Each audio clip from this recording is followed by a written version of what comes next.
along. I mean, it takes a little bit of time to get going in terms of like what you're doing with your stuff. But once it gets going, I mean, this year, you could already be the top agent in the area. By the end of 2021, you could be the number one, seriously. So I just want to preface that because what Maureen and I were talking about were actually writing note cards. And when we were writing, she was saying like, oh my gosh, I just got done printing these note cards. Like they were Thanksgiving, happy Thanksgiving, like cute little postcards basically. And they had a signature on them. And I said, oh, did you sign all of these? And she said, no, that's an electronic one, you know? So she had like 1,000 of them printed and sent them to her entire database, right? And she said, you know, what's funny about this is I used to sign all these cards. And she's like, I remember when I only had, you know, 5 cards to send out on a Thanksgiving, right? So nobody starts at 1,000 names, and yet you can still be number one. So I think the important lesson there is that sometimes we look at other people, right? And we compare our insides to their outsides because that's all we see. And now we don't even do the 5 note cards because I know all of you have 5 friends you could send a thank you card to, or a happy Thanksgiving card to, or a happy Christmas card to, or holidays or whatever, right? Everybody here has 5 friends you could send a card to. Now, we don't do it because it's not like, oh, I'm sending thousands of cards out to my entire database, right? It doesn't start at 1,000. It starts at wherever you are, and then we build upon that. And the reason this course is called Your Database is Your Business is because what you nurture, that real estate is a funny thing. It's what you put in, you get out. If you're 1 foot in, that's what you get out of it. If you're all in, that's what you get out of it. So it does come around. And I know like Max, you've been here for a couple of months now and you've been doing all this stuff and whatever, and it's building, right? Like, I know that you feel like you've probably learned a ton, and yet you don't have like, you know, a transaction in concrete like yet. And it doesn't always go like super linear. Like you're going to keep working, and maybe all of a sudden 3 will pop out at the same time, right? So database is all about follow-up. So in today's session, we're just going to kind of look at that. I don't want to talk at you guys all day long, so just let me know, interrupt me please, and ask me questions if you have some. So I know that we start with this every time, right? So there's 2 sides to real estate. One is working in the business, right? Which is the grow your business side. You're working in it. You're lead generating, you're doing listing presentations, buyer presentations, and you're previewing what's out there so that you know the market. And then the other side is running the business, which is working on your business. So you're working in your business and you're working on your business. The active side is working in your business. You're doing the actual things like lead generating, going on appointments, looking at property. That is the working in your business. Working on your business is getting your systems in place that you know you need to be successful, right? So every day an agent lead generates, right? Follows up, goes on appointments, negotiates contracts, and practices scripts. That's the big 5, right? Lead generate, follow up, go on appointments. What did I say? Practices scripts and negotiates contracts. I said those in a different order, right? So negotiating contracts, that doesn't typically happen, obviously, until you have a contract. But when you do have a contract, it becomes a daily thing. You have to revisit the contract every day there's something going on with it. I have a quick question. Yeah, please. When you talked about the contract, you mean the buying and selling the contract, not the agent contract with the seller or buyer. Is that correct? Both. Great question. So when you are in discussion with anybody about, for instance, listing their house, yes, you're going to have to work on that as well, right? You're going to be negotiating your terms, what you think the home is worth, what you're going to get paid, what is the percentage, right? All of that stuff.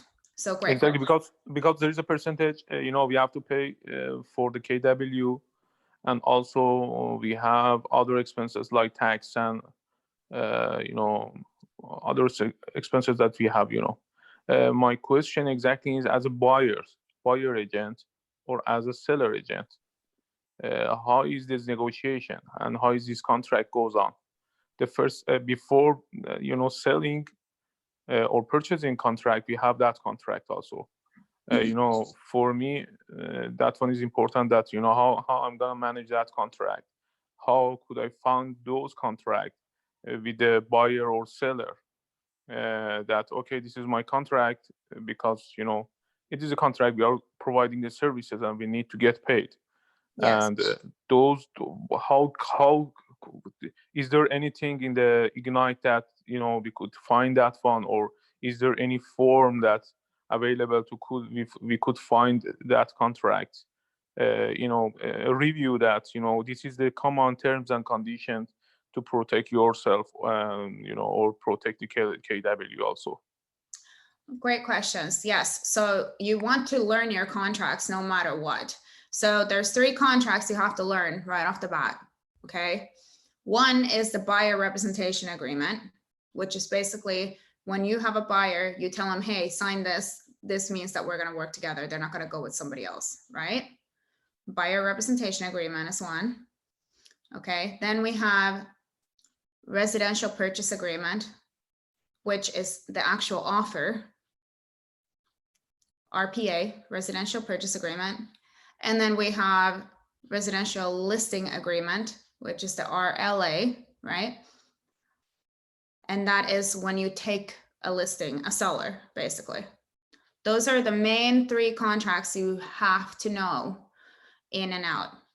Okay, so if you're signed on with the board, which you should be, then you're able to get into your MLS and also to zip forms, and those are in there. And you can literally just in zip forms put in the search bar residential purchase agreement, residential listing agreement, or buyer representation.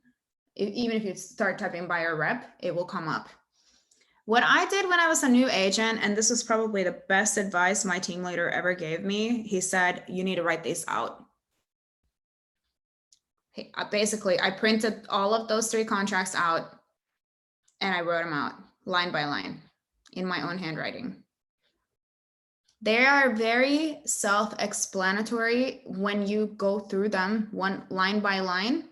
You do not want to go through them the day you have to write the offer line by line, because it's going to take you 3 hours if you do that, right? But if you actually read every line where it says like where you're filling it out, you will understand what needs to go on those lines. It's just that you don't want to do it.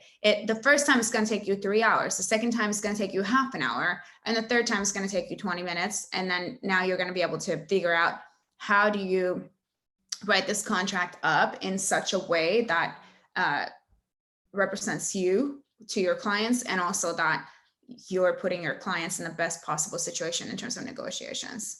That means that every agent could have his own contract. It doesn't necessary to have the same format. Actually, there is no same format that all should have to obey from that format. You could write your own contract. Is that correct? No, those 3 contracts live in zip forms, and they are the same for the entire state of California. Okay, got So, it. Thank you. yeah, so that's why they're there. That's basically what the National Association of Realtors and the California Association of Realtors have come up with, and those are based on our laws here in California, and they're the same. However, they're written in such a way that you can make them almost anything, right? So when you're filling it out, it gives you so many different options of how you can write it up.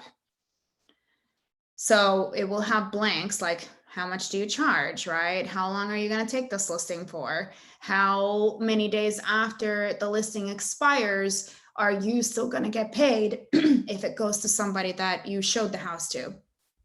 How many days are you going to require for an inspection? How many days are you going to require for closing, right? So you fill in the days, and this alters the contract, but the basic contract is the same. Okay, so that's in car.org, car.org. And then you can go to transactions and you'll get into zip forms, which is where all these contracts will live. Right. And for the, if a buyer asks us that, okay, you're gonna be my agent. Actually, I'm gonna be the buyer's agent. Sure. Should we have the contract for sure for them? Should we send for them the contract, or is it possible that people don't have the contract and became the buyer's agent? Because in the previous exam from the licensing exam, we get a lot of information from this situation that some contracts is voidable, some contracts is is enforceable or unenforceable.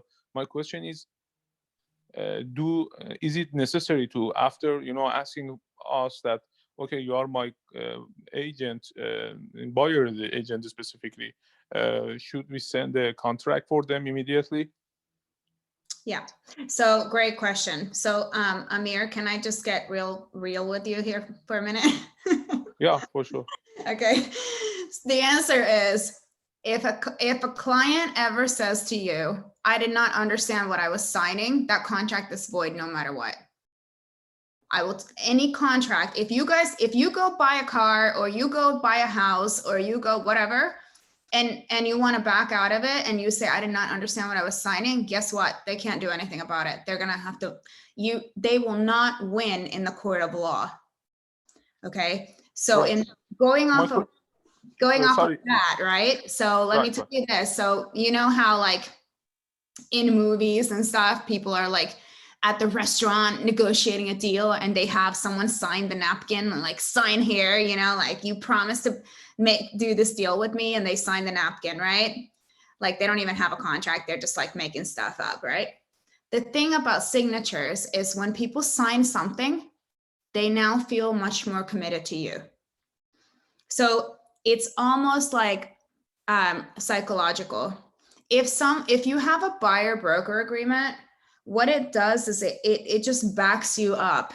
However, most of the time we do not go after people if they do not end up working with you, because at the end of the day, whatever that 2.5% that you would have gotten from that deal would have been, your legal fees are going to be more than that, just for going through the motion.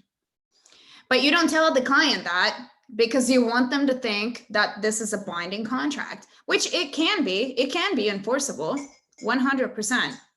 Most of the time, where the enforcing of the contract comes in is going to be more in the sense of other things. Okay, like something happens with the inspection, and now the client has already let's say nothing comes up in the inspection. You close on the house, it's your buyer, and now it's 1 year later and the foundation is falling apart on this house and it never came up in inspection. Okay, where that would come in is they come back to you and they go, this was my agent and they never warned me about the fact that I should have my foundation inspected by a professional foundation inspector, right? And you have that contract with the client, clearly, where in the contract, it will also say the client will do their own due diligence. Broker is not responsible for any kind of inspections. We're not professional inspectors, right? So there's other pieces than just the payment part, if that makes sense, right? In those contracts that are there to protect us, that come up later.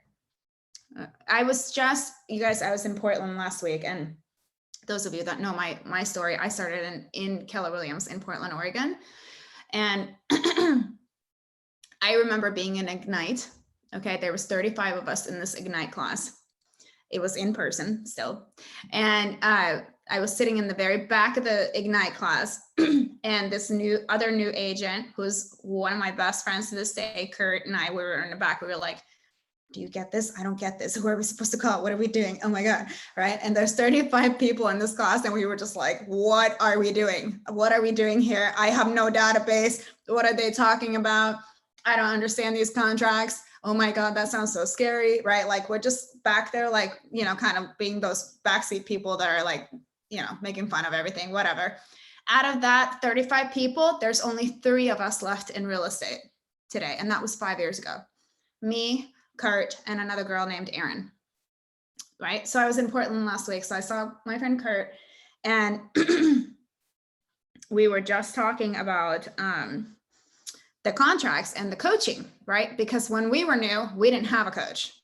What we had was certain agents in the office that would like mentor, so to speak, if you had a contract, and then they would take a percent of whatever we made, which it was a big percent. It was like, I think it was 30%, and then we were paying 30% to the company. So in reality, we were collecting like 40% only, minus whatever other taxes and fees and stuff.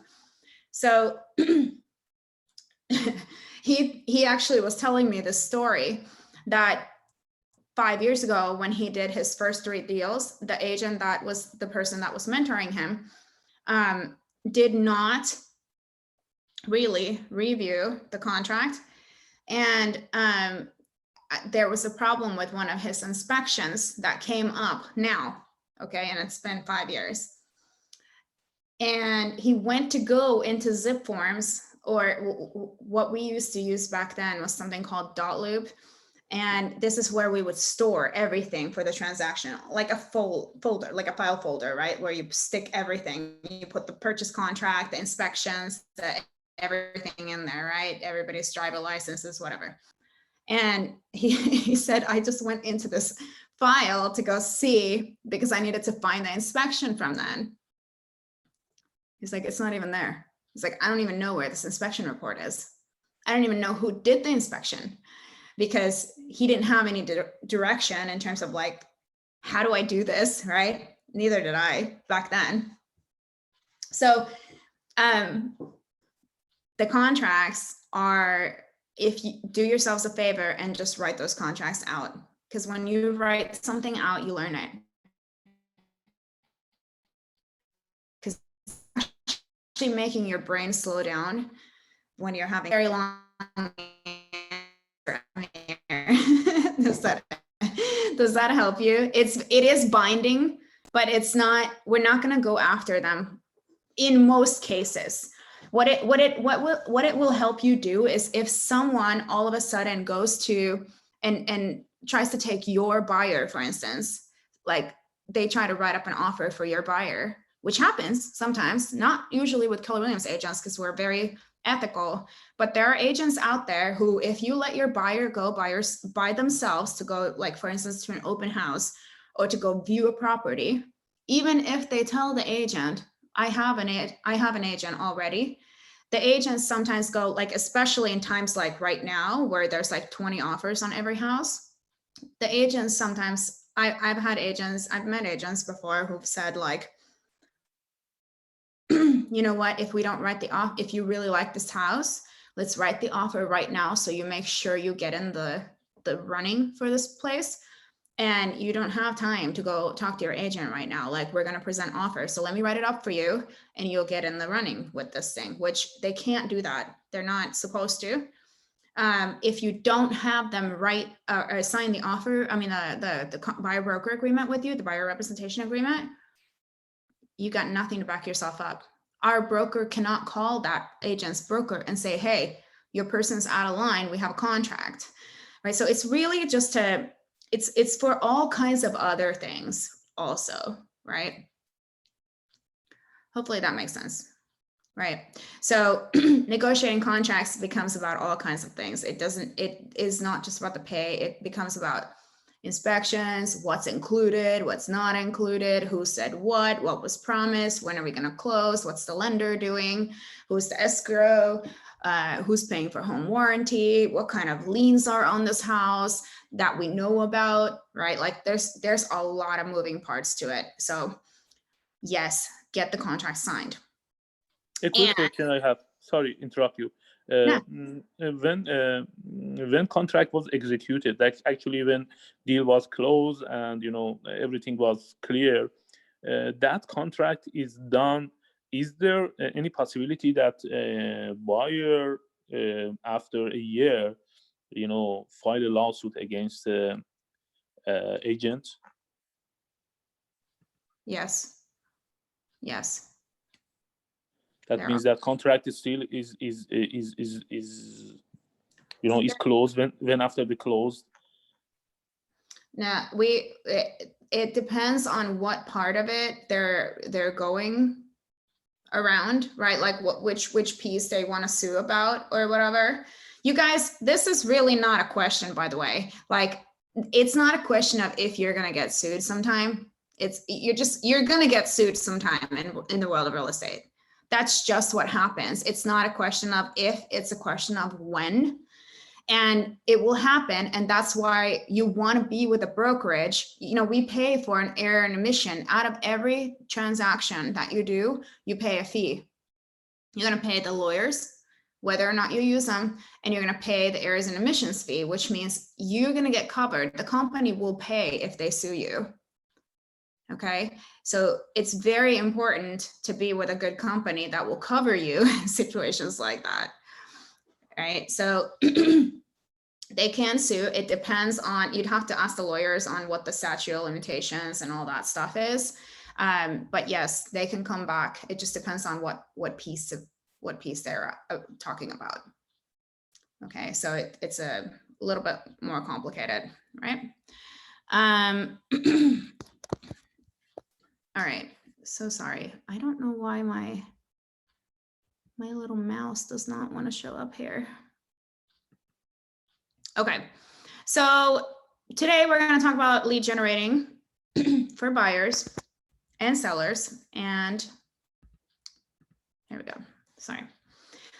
What is a database, right? So we're kind of going to go through this thing of what's the database, why use the database, how do we develop it, and we're going to recap. So, sorry guys, I really have a terrible time. Sometimes these PowerPoint presentations just kind of overwrite everything. All right, so a well-attended database produces leads. Let's talk about that for a minute. Why does a database produce leads? Anyone tell me? How and why? What's a lead, by the way? What's a lead? Is it someone that you really personally don't know, but it's a possibility that can change into being a contact will eventually, going into business with you? I love that you said that, because that's exactly what it is, right? A lot of people think a lead is someone that they hear about who's looking to do something. And yeah, sure, that's a lead too. But sometimes you don't know if they're looking to do something or not, if they're looking to buy or sell or invest. Sometimes you just get wind of someone who clicked on something, right? Someone told you about someone who's having a baby. Someone told you about someone who's getting divorced. Someone told you about someone who's having financial difficulty, right? These are leads, you guys. We have to listen for in between the lines.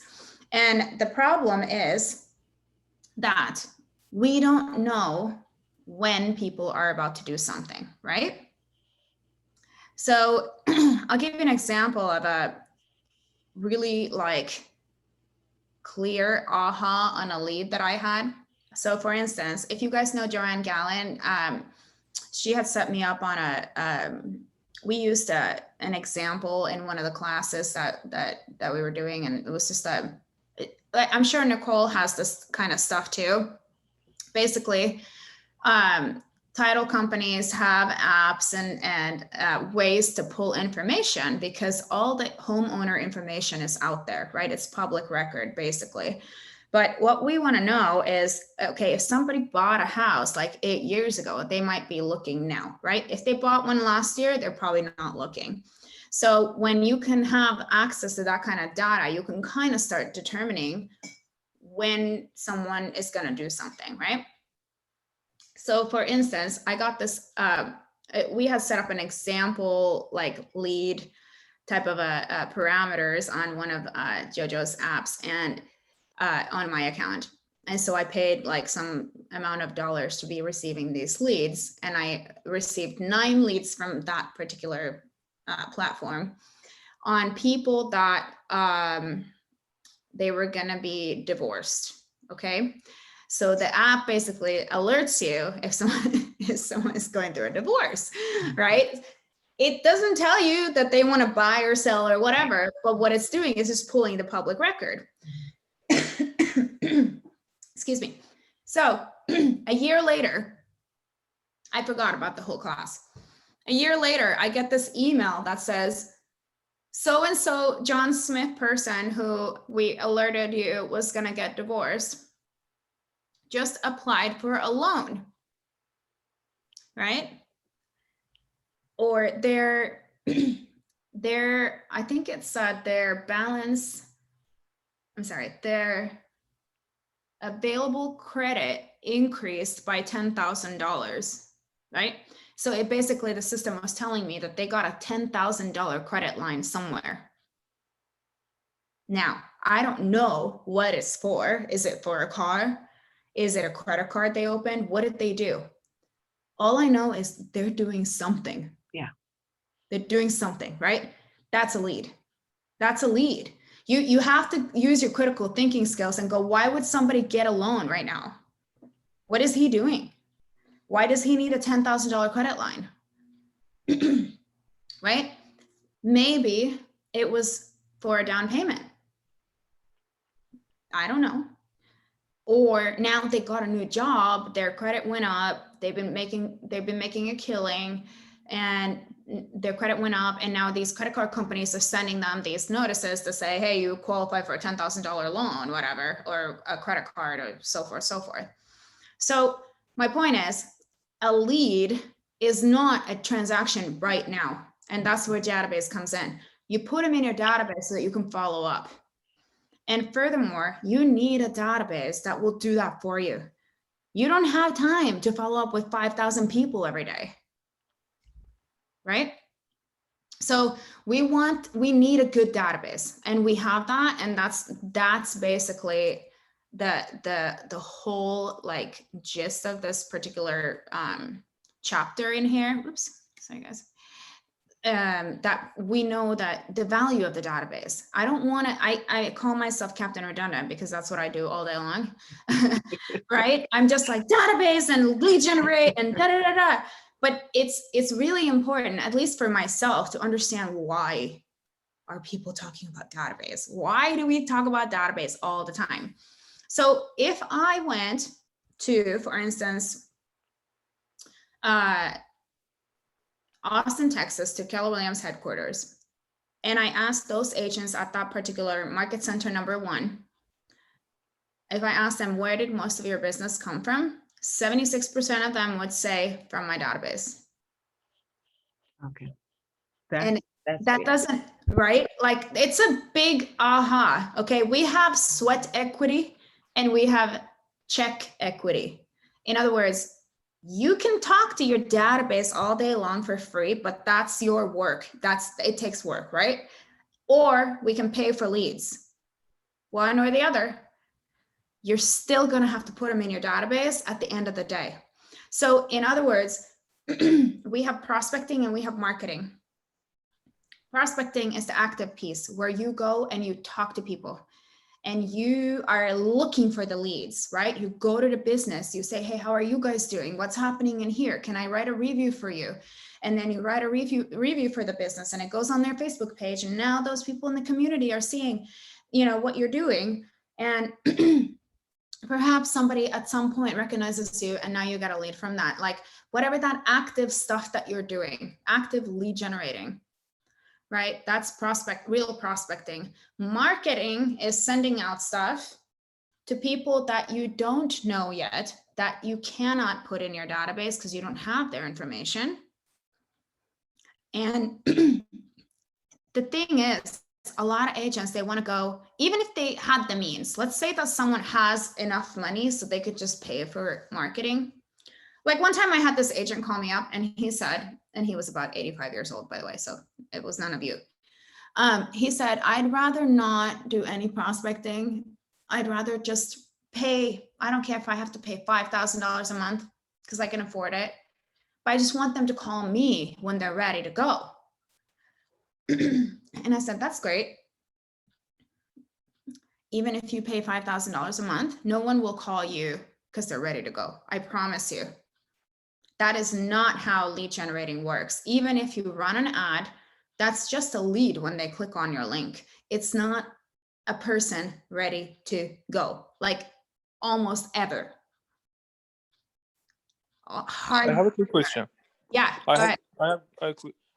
You are talking about finding a potential buyer and seller. Is that correct? Mm-hmm. And one of them is, the people who divorce, and it's gonna, after for that one, if they own the property, for sure they need to have some transaction. First of all, sell their property and purchase new one or rent new one. Is that correct? Yeah. Yeah. Except that one, what opportunities have? What market we could, concentrate that in to find the potential buyer and seller, or identifying the potential buyer and seller? Great question. So that's exactly what we're talking about. There's so many different things you can do, right? Like there really are so many different ways to lead generate. And that's where you really want to focus your efforts to, right? Because what works, for instance, Yolanda, maybe her people that she knows are in academia, and now she's going to prospect to them because that's her background, right? With the universities. And maybe for Nicole, her people are somewhere totally different. And for her, what works is going to events and networking, right? So there's different ways for everybody to prospect and to lead generate. My point here is 76% of deals will come from your database. So no matter which way you market or which way you prospect, most people in the real estate industry will tell you that if they look at where their transactions came from, it came from their database. This does not mean it's their friends, family, blah, blah, blah, blah, blah. It means it's someone they met that they put in their database, and now they've been following up. Okay, database is not the same as sphere of influence. Those are two different things, right? So your sphere of influence would be like your family, your close friends, your people you network with, like that you're already in doing stuff with and you constantly see them. Your database is you meet someone over here and you get their business card and you go in and you put them in, and now during the year, you're going to follow up with them X amount of times, and that's where the transaction comes from. So great question. It's a huge question. We have to identify, everybody has to figure out who are your people, what's your demographic, right? And what makes sense for you in terms of marketing to them, right? So, but going back to my original point of the leads, right? Like paying $5,000 for leads or whatever. The thing is this, sometimes people will say stuff like that. Like they think, okay, I don't want to do the work. I just want to pay for the leads. Yeah, you can pay for leads, but guess what? When you get that lead, it's still going to have to go into your follow-up. In other words, prospecting is at the core of your business, right? You're talking to people, that's the active piece. And then you have marketing that's around it because you're trying to reach people you haven't met before. Like say you send out 1,000 postcards into your neighborhood and they all have your picture on them and it says, I sold this house this fast. You want to sell your house, call me, right? That's marketing. Prospecting would be the side that you're calling people actively and say, hey, would you like to buy or sell? Or do you know anybody who wants to buy or sell? But prospecting, you have their phone number and you have permission to call them. And marketing, you're just trying to reach them so that you do get their information and now you can put them into your prospecting pool. No matter what, you still at the end of the day have to talk to these people. So even if you pay for the leads, you're still gonna have to talk to them and follow up with them, right? Yolanda, were you gonna say something? Yeah, so either way it goes, however you get your leads, you still have to have these soft touches and conversations with them. There's just no way around it. And to take that a step further, you have to see them face to face. Nobody will sign a contract over the phone with you. I promise you that. Maybe if you've already met with them and you say, I'll send you the contract, great. Yeah, they'll sign it. But if they haven't even met you, like I've never in my life met a person who's signed a contract without meeting me, ever. It's just, that's not how people do business.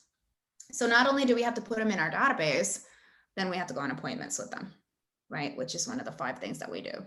So we want a great CRM, customer relationship manager, CRM, customer relationship management tool, whatever. There's different things people call this thing, right? A CRM is what Command is.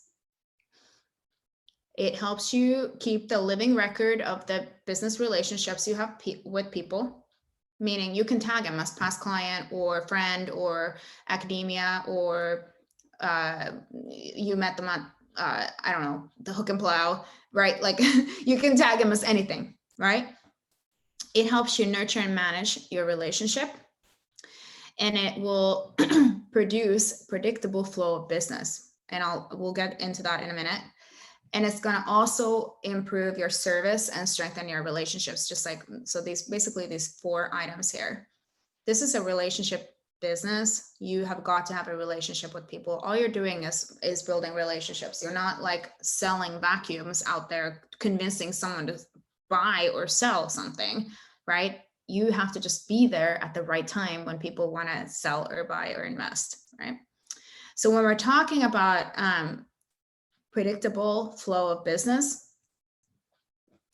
how do we know that a database produces a predictable flow of business? What do you guys think?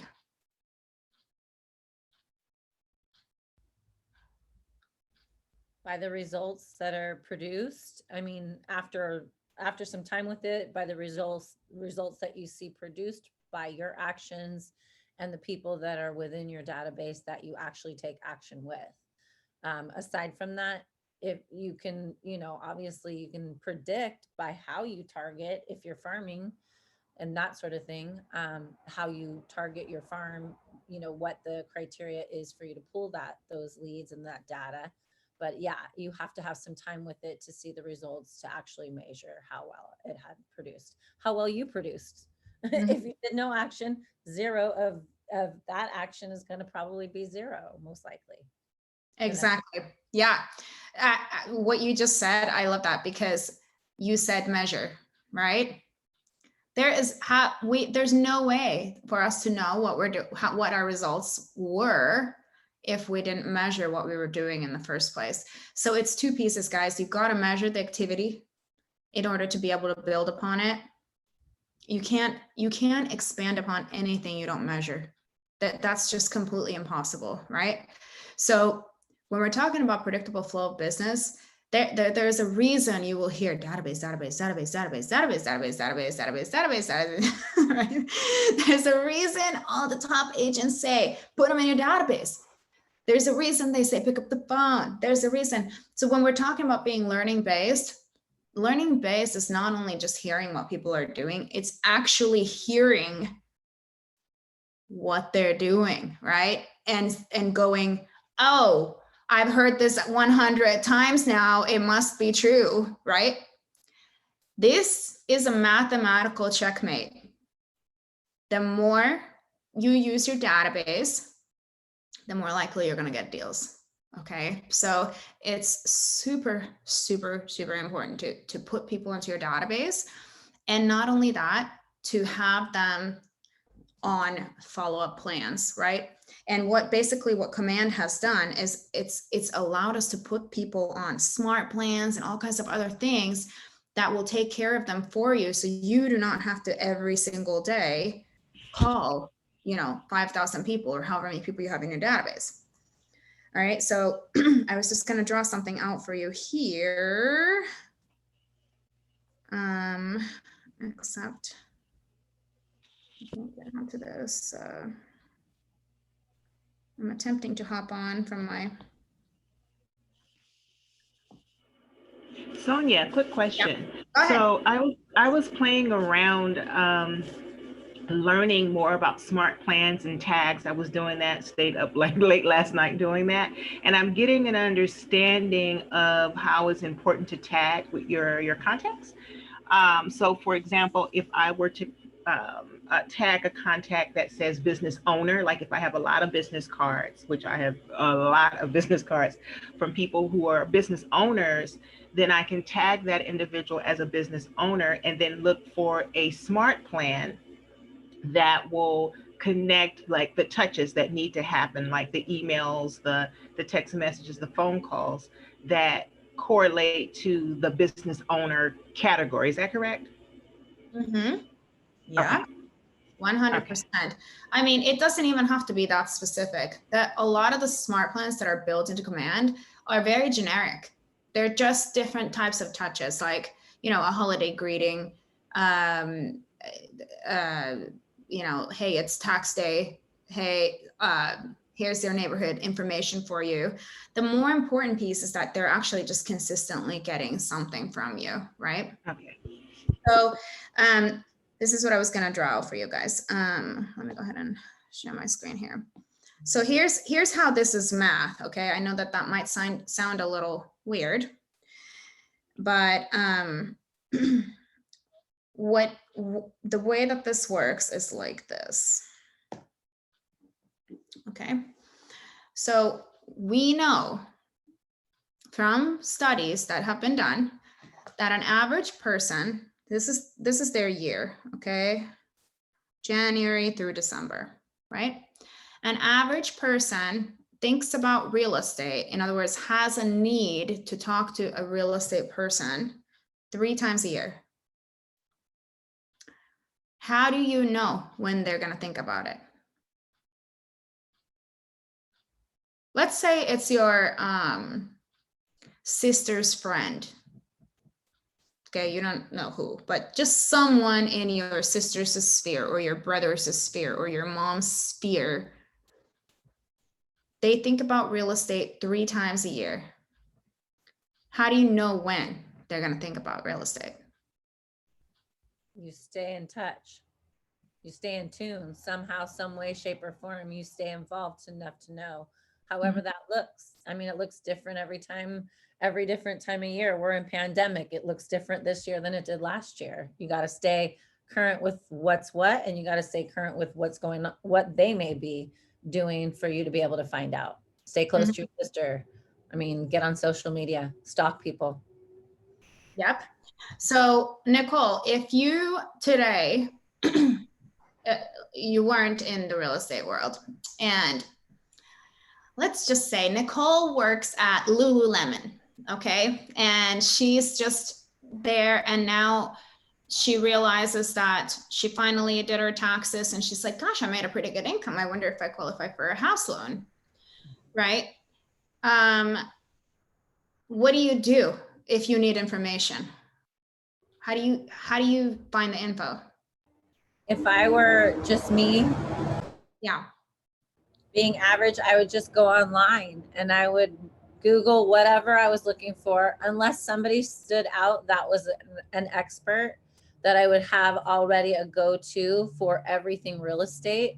I would just go direct online, Google specific what I was looking for in my area and see who the expert was then. I'd let the internet tell me. Yep. So would you guys agree that that's what people would do? Everyone else, right? So let's just say that someone did stand out to you. Why do you remember that person? Because they were knowledgeable. They actually had something that I felt I could trust, that I would actually move on. Yeah. So, and you remember them because they're, you know, that that's what they do, right? You see them doing that stuff. They're on your Facebook. They probably called you. You've seen them posting things about real estate, right? They maybe their face is on a park bench, a bus stop, or, you know, whatever, right? If I was coming in, I would make sure to the fact that they had some of that stuff just to also help confirm credibility maybe. Mm-hmm. Great point. Great point. All right. So I want you guys to think about this because someone is doing that stuff out there. Who's the person who's going to take you out? If you think about a real estate agent right now, who do you think about? I'm just saying, like, people out there, they don't do this every day. If you think, okay, let me ask you a different question. Car mechanic, who's your car mechanic? If your car breaks down, who do you call? If you need a soda, what type of soda do you go buy? And where?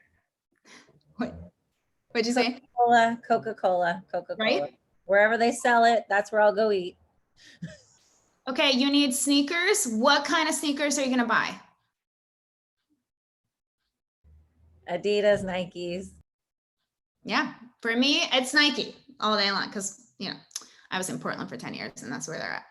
So it's just like, what is it? Who is it? Where do you go?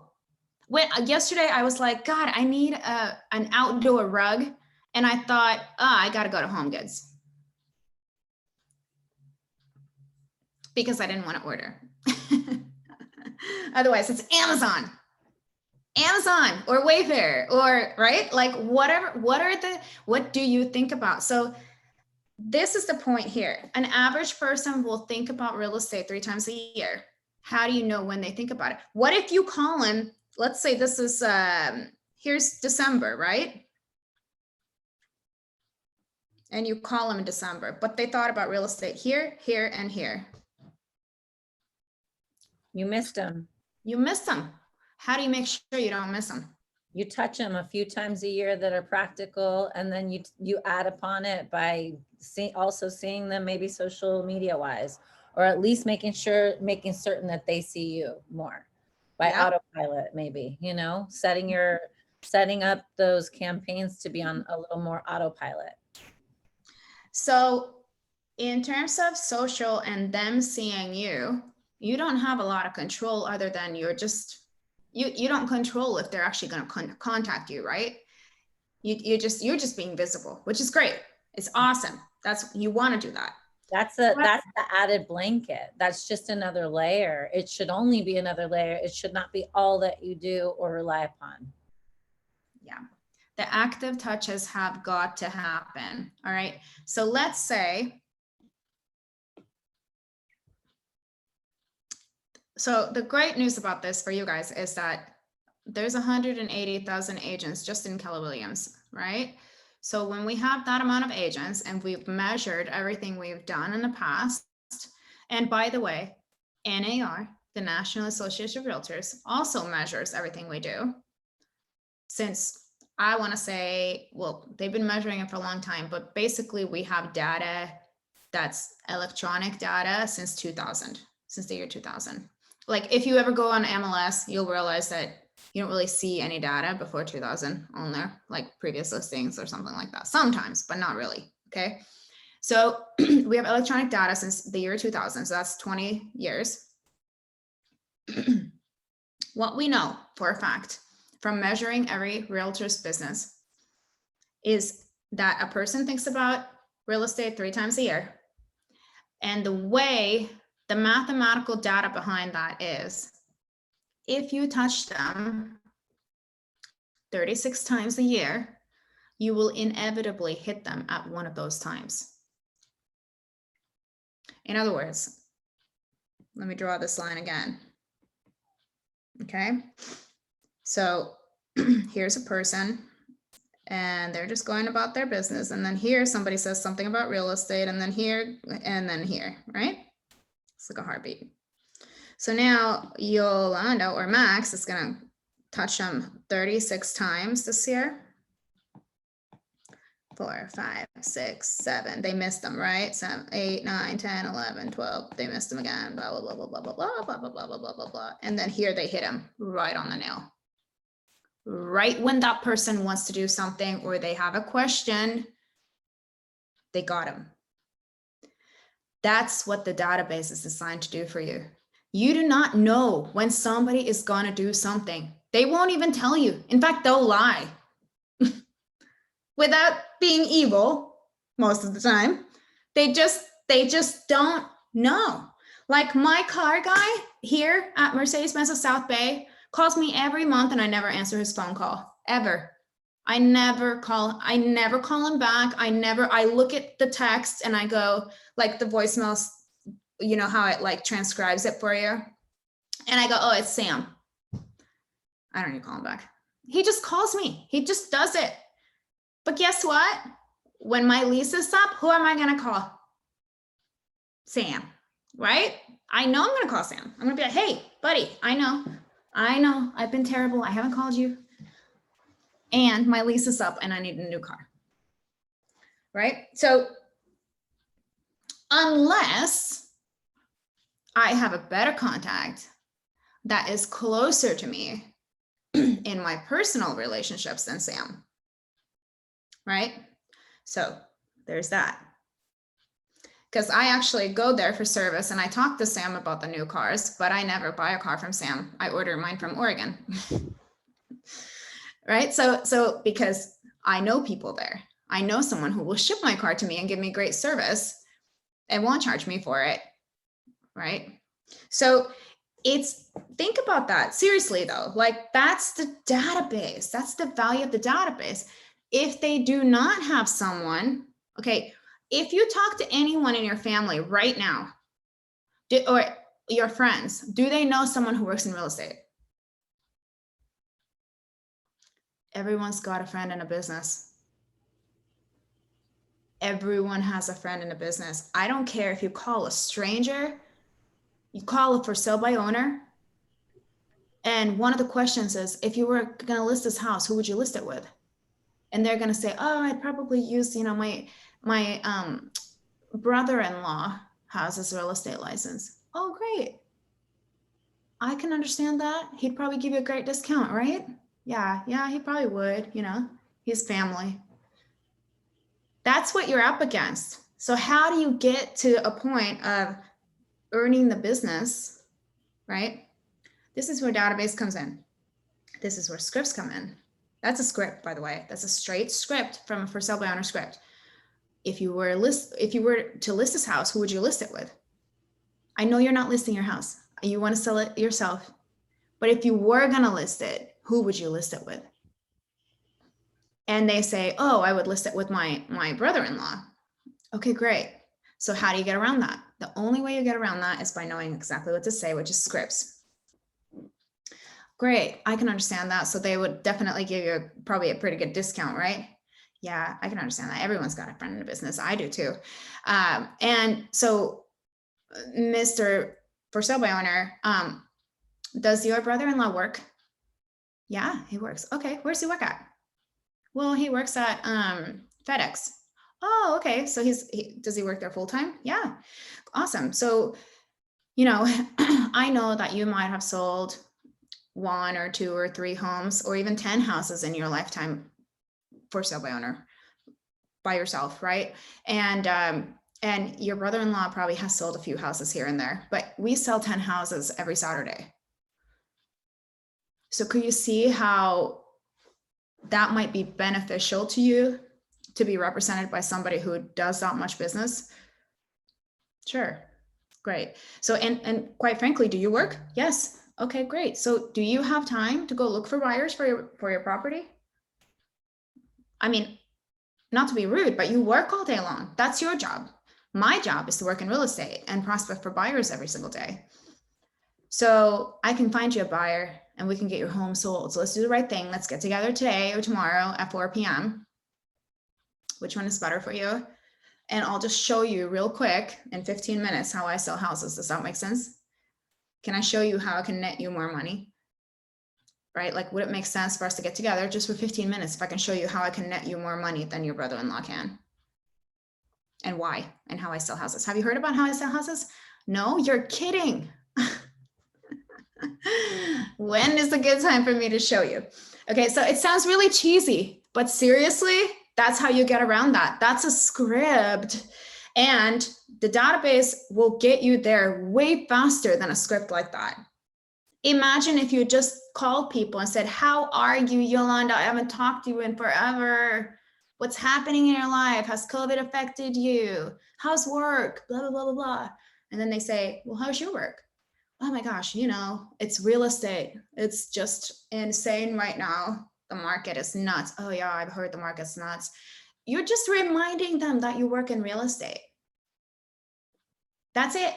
You don't even have to. So do you want to go and learn every freaking script there is and pressure for sell by owners or call the expired people who are already pissed off that they wasted a half a year with some other agent and that they overpromised, underdelivered, and now they're pissed and now you're going to deal with them and you're going to convince them to list with you. And that's a headache. I'm telling you, you guys can do that all day long, but that's much harder to do than to just focus on your database. It is way better to just do database. And this is why 76% of people, of agents, 76% of business for most agents comes from their database, if not more, right? So it's super, super important. All right.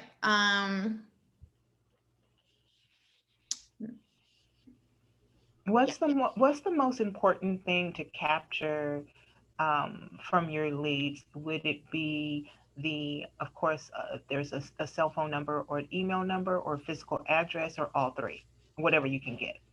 That is a great question. Let me show you something else. There's a command. There's an actual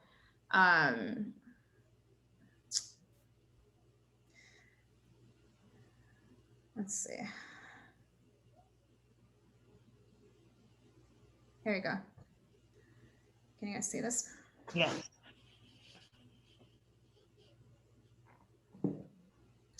When you go into command and you open up any which one of your contacts, it's going to have a health score right below the name. Have you guys seen that? Oh, that's what that is. I did see that. Okay. The reason we call it a health score is because it comes from this. Whatever that percentage is under every single person's name, it's going to be red or green. If it's more than 50% there, I think it turns green. Okay. So, but this is where the percentages come from. Name is 20%, email is 20%, phone number is 20%. In other words, if you have those three things, you got 60% health score, right? Let's get it. So let's talk about that a little bit. Address, lead source, tag, date of birth, social account, and profession or company name. Why is that important? Okay, we get name, email, phone, right? For sure. Okay, address, we can understand that too, right? So we know what area they live in and that we can possibly send them postcards or actual mail. Lead source, why is that important? What does that mean, by the way? What's a lead source? And how you received it. Where'd it come from, right? So if you run a Facebook ad, the system will automatically tag it as a Facebook ad lead source. It'll say lead source, Facebook ad on it. If you enter someone in, what should you do? Put how you know them, right? What is the lead source? It'll say Sphere in there. If it's in your contacts, it's your sphere, probably. Or it'll say business owner, whatever. There's different lead sources in there. Make sure you put that in. Yes, it's only 4%, but why is that important?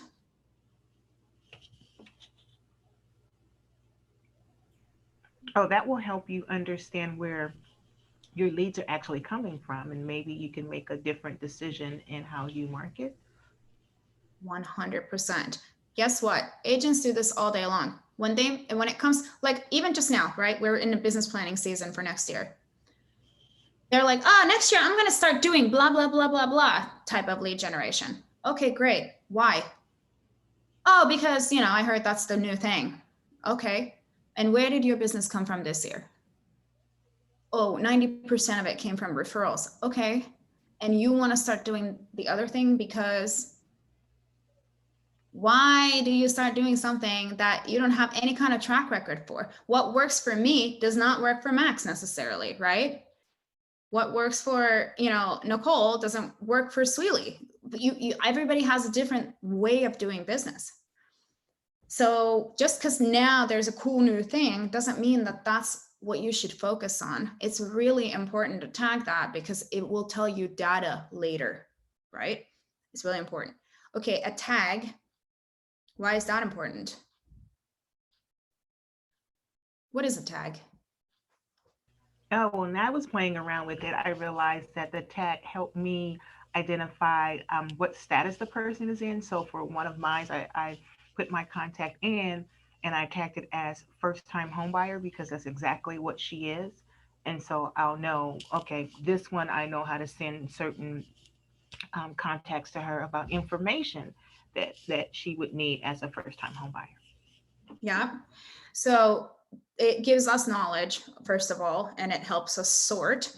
But also what we know is when we tag people appropriately, you will more easily prospect to them eventually. So just even if you don't see the value in it right this second, you're gonna want to tag something that you remember. Okay, like buyer, seller, right? Past client, sphere, family, Colorado, whatever, wherever the person is, right? You can tag zip code if you want to. I don't know. Whatever makes sense for you, the system actually allows you to create any tags you want. And guess what? When you are like, oh my gosh, that new stadium is going in near, I want to start prospecting to Inglewood, for instance. Now you have them tagged by that. Oh, what?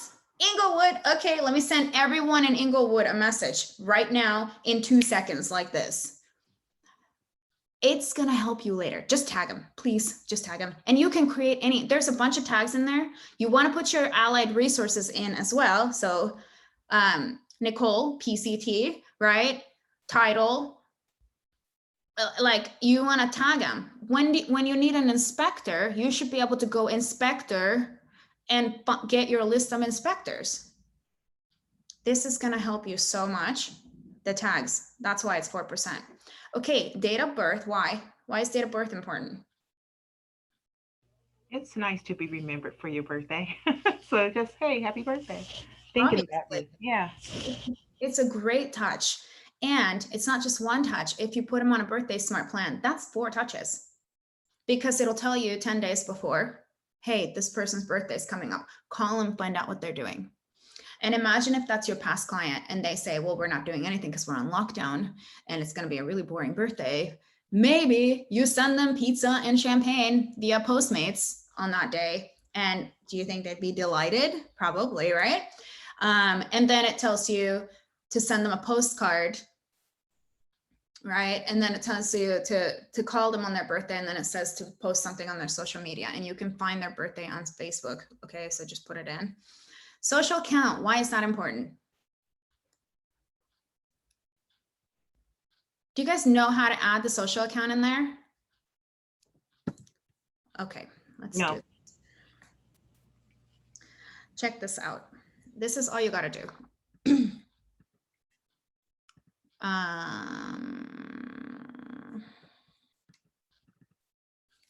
Okay, so I'm gonna go to my command. And I'm going to find, oops, go to my contacts. And I'm gonna find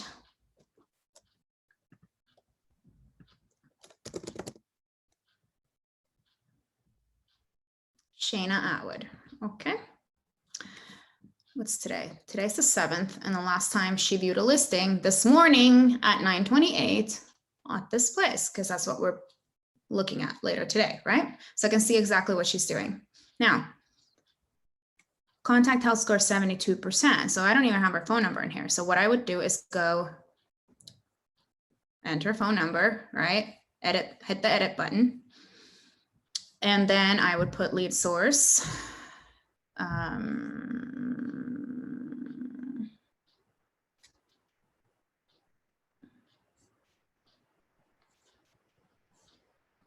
Do you guys see all the stuff that's in here?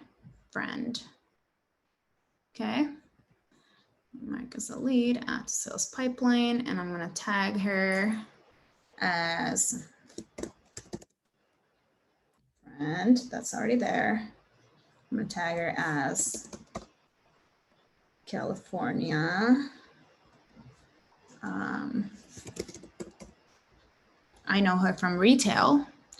Shayna and I used to wear velour tracksuits when we worked for Express 20 years ago and organized a stock room together. Okay, so she's buying a $1.2 million property.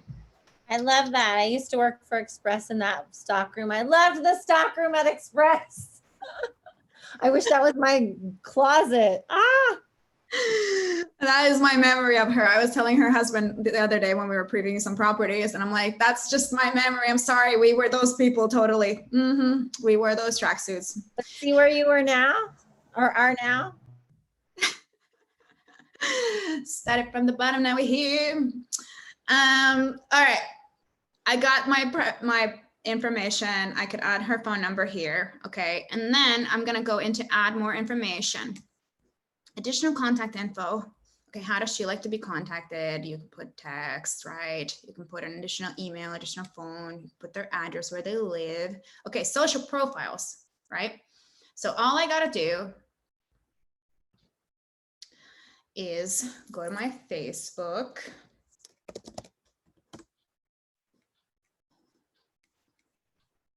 And I'm gonna go search for Shayna. And I'm gonna grab her link, okay, which is this up here. You guys see this? Copy, paste. Got it? That's it. So then I also want to add her Instagram, right? So I can go Insta.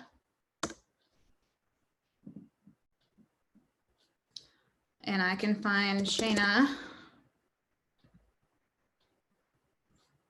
And I'm gonna grab this, copy, paste, right? And that's there. And then I could go, oh, I wanna add her LinkedIn, right? I mean, you guys get it. So there it is. And now I'm just gonna say save. What this does is it will put in your client, okay, now it's adding her to my pipeline. So let's go back. So I'm gonna go Shayna, oops.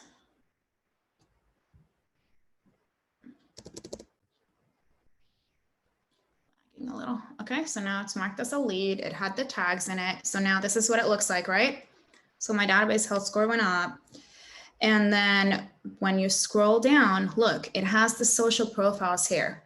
So let's say that one day you're going through a database, right? And you're gonna work through all your A's today. Everybody whose name starts with an A, that's your job this week, is to go through your A's. And you wanna, let's say I haven't talked to her and I wanna see what she's been up to before I call her, right? All I have to do is click on this and it will take me to her Facebook. And now I can go, okay, cute Christmas stuff. She needs tranquility, right? Maybe not a good day. Kidding. Right? Maybe send her So some Xanax and then give her a call. Kidding. I'm kidding. totally, right? It will tell you something. Oh my gosh, she got a new puppy. I can go and, you guys get it. This is how you build a relationship with someone versus just, hey, what's up? Right? You stalk them on Facebook first. But I'm just saying, guys, this is what this is. You have got to be in touch with what the heck they're doing. Like, look at this. She's looked at this property twice today. And here's all the other stuff she's been looking at. I can see the ones that she's gone to. She went to the Vanderbilt one 3 times yesterday. Right? That should tell me something. So when we have them connected like this, your system is going to start alerting you. It's AI, it's artificial intelligence. This is why no one has this database, guys. No other company has this. When you have this kind of, whoever has the most data wins, basically, right? We know that from Facebook, we know that from Amazon, we know that from Google. Whoever has the most data wins. We're in a data revolution, right? So if a person looks at a property 3 times in a row, your artificial intelligence is going to start sending you some messages going, hey, this person has now gone to this property 3 times. You may want to check in on them because they're doing something, right? Just like the person that all of a sudden their credit limit increases by 10 grand. Why? That's a lead, right? This is what your database is designed to do for you. Look, now her husband registers for the website. Okay, they're definitely shopping, right? So now I know. And then there's other people who go, stop, or yes, send it to my email, that's fine. Or thank you so much, or whatever. Emailing is best right now. Oh, I got a lead, right? Like from different places. So this is why your business is your database is your business. This is where it's going to come from, guys. If you nurture the database and get all this stuff in here, what happens is it's going to start giving you the clues, the leads, and it's free, right? So every morning when you wake up, unlike me, when I woke up, when I was a new agent, I had to every morning find a list to call. I had to literally get up at 6 a.m. and figure out who the heck am I calling today? How do I get my 20 contacts in? Because I knew I had to do 20 contacts to get somewhere. You don't have to do that. Because once you put information in here, this system automatically, where you land on your home screen, is going to show you exactly who to call right here in this tasks area. So mine is spinning because it has like 300 things to do. But what it's going to do, and then it's going to show you if you got any leads. It's going to show you your most recent leads, right? So clearly this isn't, let's see, can we change this? All right. So I have a quarterly call to Sean Huff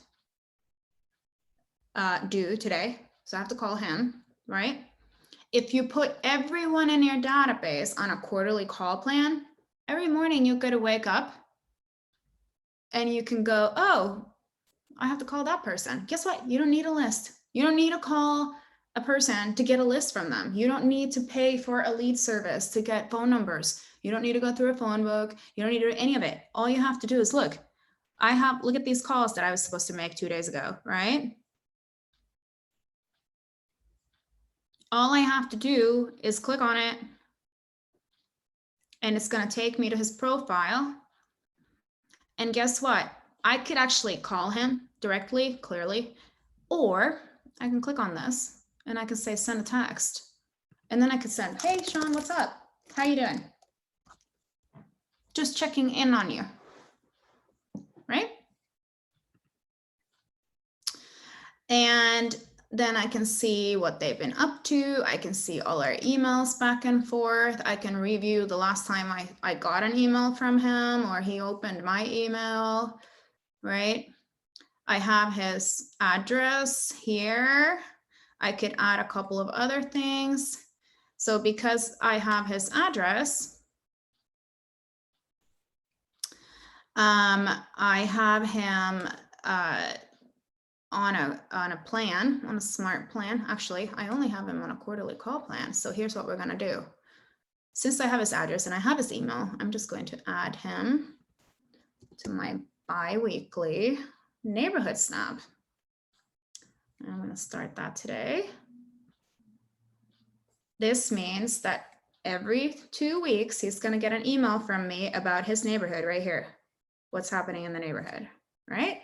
So now I can go back to my timeline and you can see that I just subscribed him to it. And if I look in 5 minutes, it will show me that he opened the email that I just sent him. This stuff is so good. Okay, I just want to say that I'm literally thinking about just becoming an agent again. I'm just saying it is so much more exciting now than it was like 5 years ago when you had to like just sit there and cold call. This is so good. This is so good. Right? Do you guys feel like the excitement at all? Because this is so good. Like you have so much more information than anyone has ever had. Yeah, I'm excited about just using command and knowing that that coming into real estate at a great time with technology. So I know, other agents way back didn't have this accessibility. So I'm excited about it. One question I did have for the smart plan, how do you change it, or how do you make it more? How do you edit it? Great question. So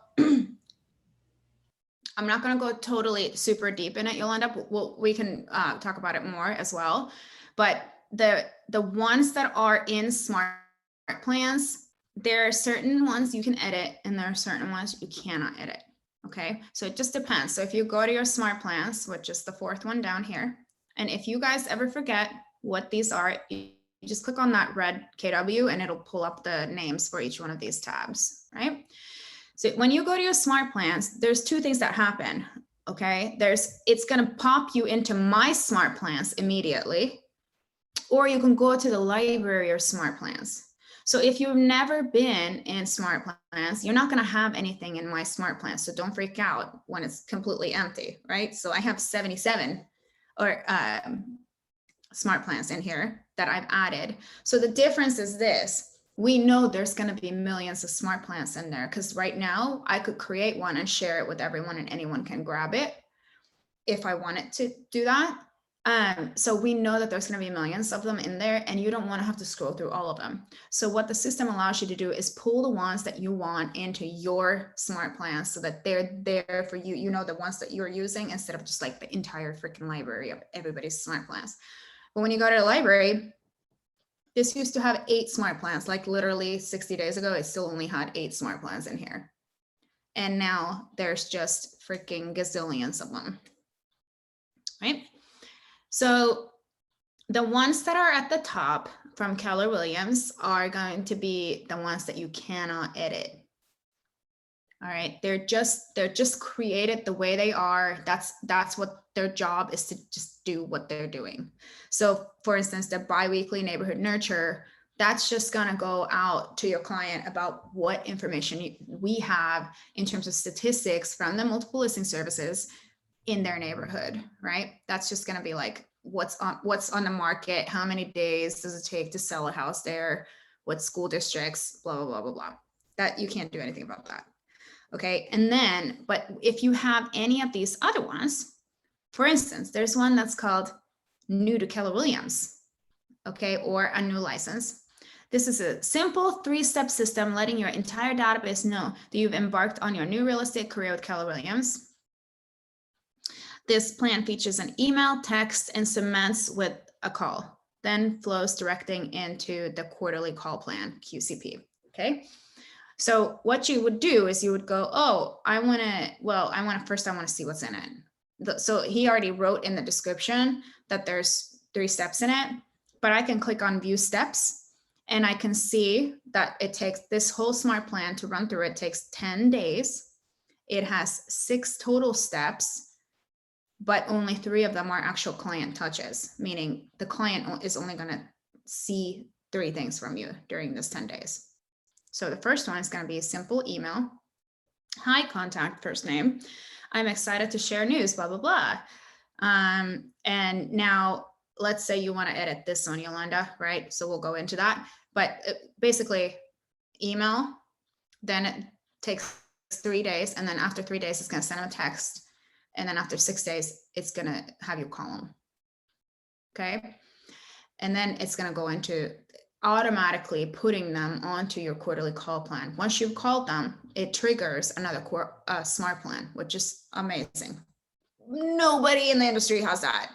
You would have to go in and do that. Like, they don't even have a quarterly call plan. You'd have to go set a task for 4 times a year to, like, a reminder in your database for that person, for you to call them 4 times a year, physically, manually. And we just, put them on a quarterly call plan, click. Oh my God, mind blown. So, and now we have triggers. In other words, you can set triggers in smart plans, meaning once this ends, automatically put these people on this.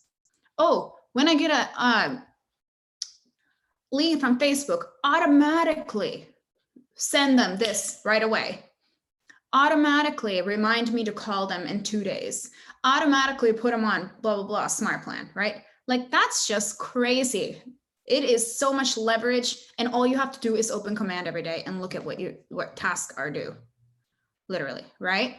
So get in the habit of opening up command every single day. That's the first thing you should be doing, and going to look at your tasks over here. All right, so let's say I want to edit this. So I'm going to say, okay, I'm going to add this to my smart plan. Okay, and then you already have a smart plan. I have to change the name. My new to Keller Williams. I'm going to say test, apply, download. Okay, so now it goes into my smart plans, and now I want to edit it, right? So I'm going to get out of here. Oops, and go back into my smart plans. And here it is, right? Oops, I'm running out of battery. So I'm going to look at this, and I'm going to edit it from here. Actions, edit. All right. Now, if you, let's say I like this plan for some of my people already the way it is, and I put some people on it, I can't edit it anymore. Once there's people on the smart plan, you cannot touch it, because the system doesn't understand now what it's supposed to do, right? Because it can't, like, in the middle of a smart plan, change the plan. So here's how you would just go in here and edit it, right? And then you save, and that's it. If you have already put people on it, what you do is, so for instance, oops, go back and disregard changes, sorry. So for instance, here you can see for December career night, I have 7 people on the smart plan. So when I hit edit, if I were to change this now, it's not going to let me save it. It will take you here so you can see it, but you can't. If it's active, see? Editing is limited for smart plans that are currently active. So you can only do so much, all right? So what you would do is, instead, you're going to click the 3 dots, and you're going to say copy. And it's going to copy the same smart plan. And now you can make any edits you want to it that no one is on it, right? And now you can put the following people on it. All right, so you can edit all of them just like that. But yeah, there's a few that you cannot edit, right? Okay, let's get back to business here for a second. I know we're kind of, the thing about Sparks and Ignite is that you actually want the instructors to kind of go off of, obviously, what you guys are wanting to learn, right? So it's not always going to be exactly like what the book is, but that's actually why we have all those different instructors in there, because you want to hear what they're doing, right? Like, those are the people, those mega agents in your offices.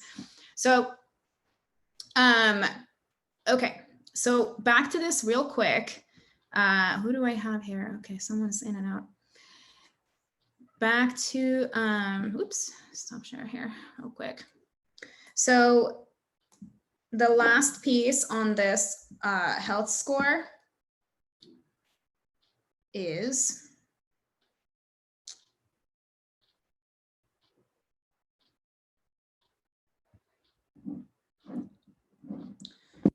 we did the social count, right? Profession or company name. Why is that important?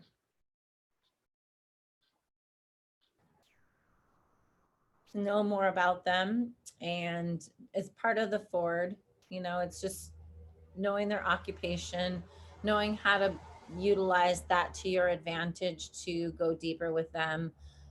Also deeper into a possible lead generation with them. Say they are in real estate law, who knows, they might have a whole lead generation waiting there for you to collaborate with and to be a resource of them. Just by being community to them and being a resource to them, it goes both ways. Yeah, yep, definitely. And if you didn't know, guys, we have a freaking amazing referral network. So let me ask you a question. If you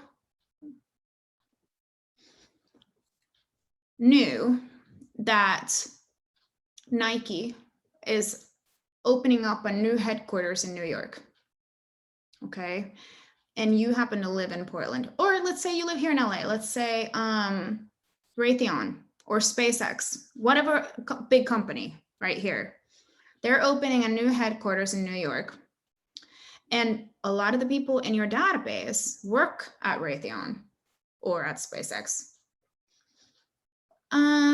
You think it might be important to maybe have a contact in New York who could, like, you could send some people to that will close them for you, right? You're gonna just pick up checks from knowing that that's what's happening. The other thing is, if let's say that everybody tags, you tag all your people as, I mean, you put the profession in there, or you put the company that they work for in there. And let's say they're all Nike people, okay? And now all of a sudden, Nike opens up a new headquarters in Texas. And the system recognizes that, hey, all of a sudden, all these referrals are being sent to Texas from all over the country. And the one common denominator is that they all are employees of Nike.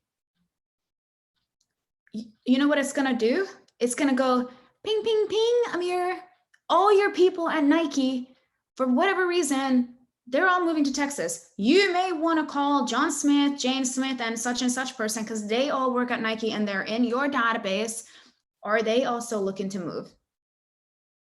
Isn't that so cool? Oh my God, mind blown. Okay, so look at this. In your referral network, what you can do is this. If you go to map,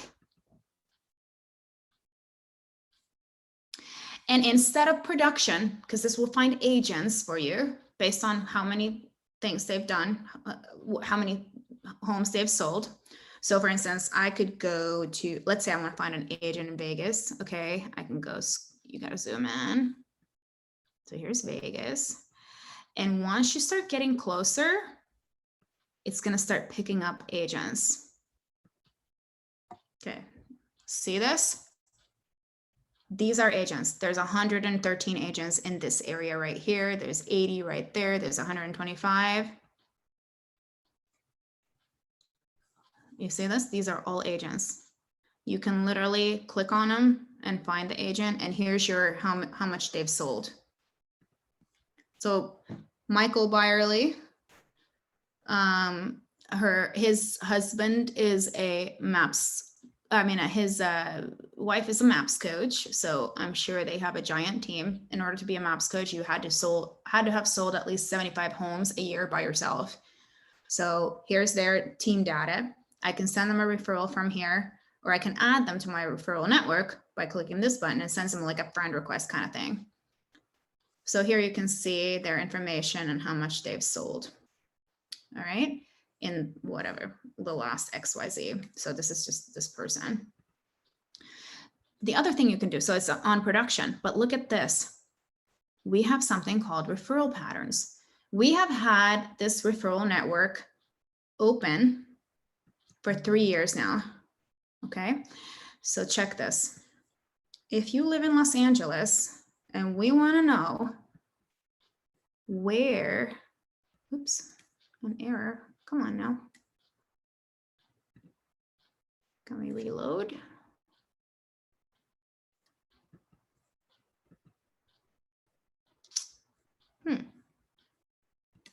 Maybe we gotta get closer.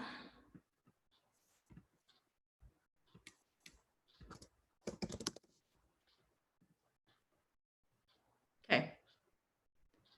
Look at this. Seriously?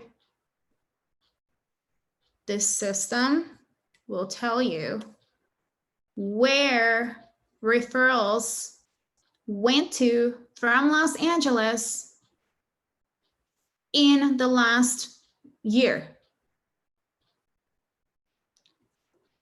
Are you guys getting this? A quick question I have. Sorry. Yeah. What do you mean from referrals? That means you find a lead in out of the city, for example, in Santa Barbara, and refer to an agent. Yeah. So basically, in the last year, from here to Vegas, right? I'm gonna scroll down. Where's my Las Vegas? Right here. See this? Sent from LA to Las Vegas, 2% of all the referrals sent out from Los Angeles last year went to Las Vegas. 2%, meaning people in California, in Los Angeles, had friends who were moving to Vegas. So instead of helping them buy in Vegas, because it's a different state, they can't do that. So what we do is we call an agent in Las Vegas and say, hey, can you take care of my client and pay me a 25% referral fee? Right? Only we have that data because we use it. This is from agents putting the referrals through the referral network. So for 3 years, the system's been tracking where our referrals are going to. So if 2% of all the people who moved away from Los Angeles last year went to Las Vegas, could it be important to have a referral partner in Las Vegas? So you would go, oh, I want to scroll in on Vegas. And now I need to find an agent. Okay. So I'm going to go scroll in on Las Vegas. And by the way, you can just type it in here too. Okay. And now I'm going to find someone in Vegas that I would like to stay in touch with and say, hey, I want to add you to my referral network over here. And then I'm going to say, I look forward to sending referrals your way. And when you connect with agents and you send them referrals, they also send you referrals. There are people who only do referral business, right? The other thing was that when we look at the referral patterns, our system not only tells us where, like look at this, LA to Portland, do you see this? Clearly, a huge, like this is where the referrals are going to. They didn't go to Idaho. You don't need to know someone in Idaho. They went to Portland, they went to Vegas, they went to New York, wherever they went, right? Hawaii, Cleveland, Ohio, right? We have this data in front of our faces. So, quick question. Yeah. The people who is in referral business, you mean that specific agents just choose to work in a referral business? Who they are? No, this is all agents in Okay. Keller Williams. Okay, got it. This is Keller Williams, yeah. And then when you go in and you look at the different agents based on their production, it will tell you how many deals they've done in the last 12 months. So you can pick and choose, right? Or if it's a team, maybe you want to call them and say, hey, if I give you this referral, are you guys going to bounce them around the team, or is there's going to be a assigned person taking care of my friend, right? Like, so there's different things that you can do in terms of sending the referrals. But this is insane. Like, this is so cool. Oh my God. All right. So now let's say I want to see oops. Let's say I want to see, okay, LA to Honolulu, for instance, 1% went there. So now I want to see the backtracking of that. Then I want to see what percent went, where did people from Honolulu go to? Then it will tell me this. Right? So we have so much info, you guys. There's so many different ways you can do business. You guys have, seriously, the world at your fingertips. And you don't even have to work that hard because our price points are so insane.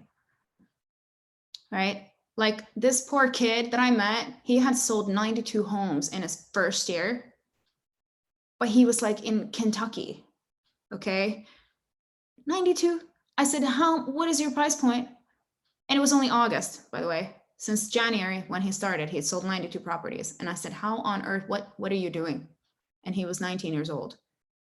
And he's like, oh, like, this is what I'm doing. And look at my graph. And this is how I do it. It was all sorts of energy, right? And I'm like, oh my God, this kid is crazy. And then I said, what's your price point? And he said 110,000. You guys realize you would have to sell 9 properties to make the same amount of money as that little kid who sold 92. Like, can you even imagine dealing with 92 people in transactions? That's crazy. So we are very fortunate with the price points here.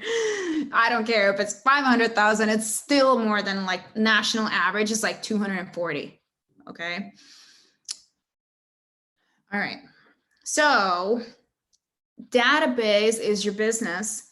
You guys got to get on board with Command. Like, there is always something to do in Command. There's always something there. All you have to do is make sure that you're using it because it works if you work it. Meaning you got to get in there every day. Every single day, make it, put an alarm on your clock. I don't care what it takes. You need to get into Command and check it every day. Go check your notifications, go work through the people. We have DTD2, which is do the database too. It's basically, it's in this module. It's working through 2 alphabet of your database every quarter. I'm sorry, every week, so that in a quarter you get through all of it. Because how many alphabet are there? 26, right? And, well, in the US language, if you're Finnish, there's more. And 13 weeks in a quarter, 2 alphabet a week will work you through your entire database in 1 quarter. This is why we have a quarterly call plan. You should touch everyone in your database every quarter, right? So if you put your database in here, if you haven't uploaded your contacts from your phone, you need to contact Natalie and just ask her what she needs from you for Scott Leroy to do that for you. Once you have them in there, what you can start doing is just go through your A and W or whatever the letters you want to go through every week, and you work through them and you make sure you fill them in, right? Like you go, okay, I don't have that person's phone number. Do I have it somewhere, or do I need to go on Facebook and start a conversation and get their phone number? Oh, I don't have their address. Do I need to call them and get their address, right? If you don't even have to prospect to them, just call them and figure out what the heck is going on in their lives. Check in, do a doctor checkup. Are they okay, right? There's a lot of people hurting right now. Are they okay? What can you do to help them? And you're building a relationship. You don't even have to bring up real estate. But if you ask them how their work is going, most likely they're going to ask you, how is your work going? And that's your chance to just say that you work in real estate. Don't ask them to buy or sell or whatever, right? You're just actually calling and checking in. But you need to fill their contact info in, and you need to put tags in, and you need to put their social profiles in, and you need to figure out where they're working, and you need to put all of that stuff in. And if you have their neighborhood, you have their address, the system will automatically put a neighborhood in there for you. And you're going to put them on that neighborhood smart plan, and you're going to put them on a quarterly call plan, and you're going to put them on a birthday plan.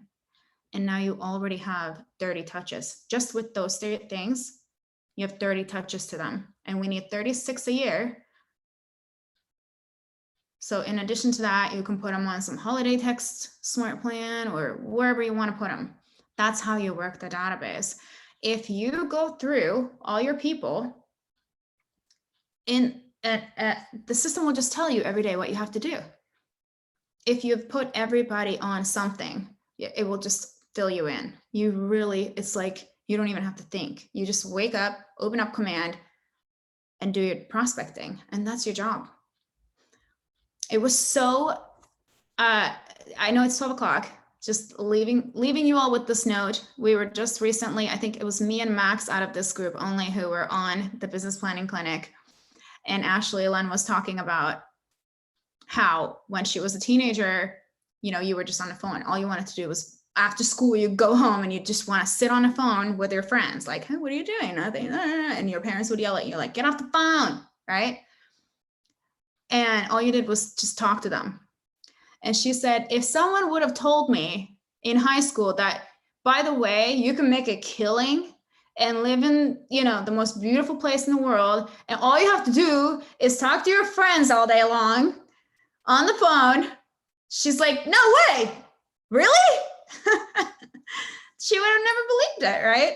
So that's really all it is, guys. We have got to, not be secret agents and just stay visible, and database is your business. That is the main thing. I hope I hammered that into you guys. But that's literally how you do it. It's not like, when you think of database, it's not like oh my gosh, I don't have enough people, whatever. No. We just build it. It happens over time, and we nurture it and we follow up, and then we let the system be our leverage, right? Because there's no way you're gonna keep track of 5,000 people once you get to that point. There just isn't. Okay, any final thoughts, ahas, questions on this? What you guys got? Thank you. That was awesome. Thank you for being here, Nicole. Of course, I'd like to be able to know what everyone is exposed to and add where I can too, of course. Yeah. I have a quick question. For writing a script for body of email or body of message, do we have in Keller Williams or Scott Leroy's any sources that have a writing a efficient message body that people don't just delete it and read that one, or message? How much gonna be is a efficient one line, 2 lines, as a reminder, or as a introduction, or as a for example, I'm in this business, the ones that you write in the script in the Ignite. Is there any thoughts? Great question. So there are a lot of different scripts and a lot of different emails and templates already in your command. Okay, so you can go into the smart plans and look at them. It just will depend on who your people are and what you want to talk to them about, right? So there's not like one right script. One thing I would say is, you guys, this is what we talked about today. This is like the nuts and bolts, right? We're just talking about the system and the foundation. Right. When we get past that, what's the next step? Strategy. Putting it to action. Yeah, it's after that, once you know how to use the tool, now you're going to start thinking what Amir just said. What is the actual message that's better, right? Not just how do I do it? How do I write this email? How do I use smart plans? Now we get into strategy. Where do you get strategy from? Other agents is where you get it from. And I highly recommend you guys all go follow Command Your Conversion group on Facebook. Command Your Conversion. And that page is where you see the agents like, hey, this Facebook ad worked really well. And all I did from the previous one that I posted was I tweaked this word, and now this one performed 36 leads, and while the old one only did 10. That's your strategy. It's trial and error when it's new stuff, but other than that, it's all been done before. Okay, so we just follow the model and we listen to other people who've gone before us. So great question. There's a ton of stuff in those smart plans. There's also a million different templates in designs. If you go and you say create a new design and you look through the templates, for instance, emails, there's a million different things in there. So you got to just go try to find the info, but it's totally who you're projecting to. Great question. Anyone else?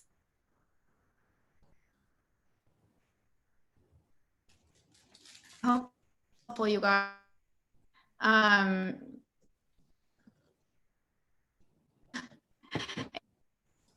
there's anything else, we do have a group. Thank you. Thank you, Sonia. Very, very helpful. Thank you. Thank you. Great information. Thank you. Have a great day. Thank you, Sonia.